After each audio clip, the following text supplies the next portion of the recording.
A Christmas Carol is my favourite story, bar none, no matter what time of the year, and there will be several adaptations I'll be covering in this countdown. But for now, here is my favourite adaptation of the Charles Dickens classic. It's a heartwarming musical about redemption and how the message of Christmas is not just a trinket for one day of the year but all days, and very few adaptations caught my attention as well as this musical. It stood so well in my memory for such a long time I even watched it outside of Christmas, it was that enjoyable. Albert Finney portrays a very memorable old miser with little effort.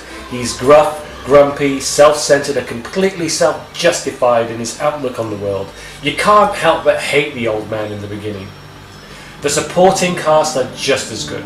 Cratchit and little Tim are just so grateful for what little they have and wanting after so little more. They encapsulate the very essence of being grateful for just being alive despite their hardships.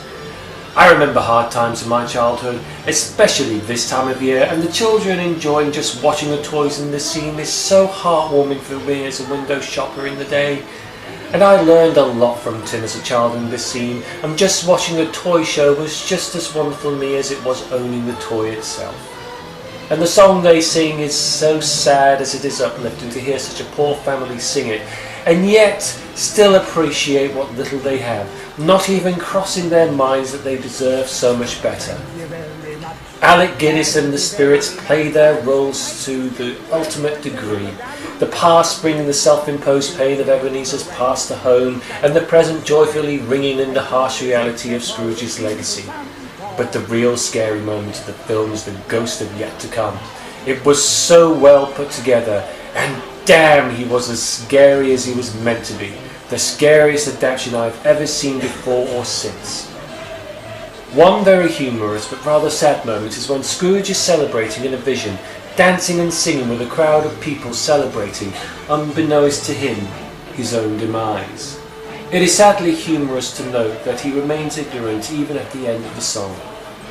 Though we know the end of the vision, the film goes one step further and takes us to a vision of Scrooge's destination in hell. And boy, does it bring chills to the bone. Literally. And yes, the ending is no surprise, but you genuinely feel it. Scrooge's redemption isn't forced in any way, and you can see the genuine reformation in his eyes, his step, his voice, and the enthusiastic way Finney throws himself into every musical number at the end. You just can't help but throw yourself into as well. It's a heartwarming, tearful, sad, happy, scary, and wonderful movie. Give it a try. That's one of the 13 Days of Christmas, the musical number of Scrooge. Tomorrow we'll be taking a look at Charlie Brown's Christmas. Sadly, not one of the most memorable of Christmas offerings.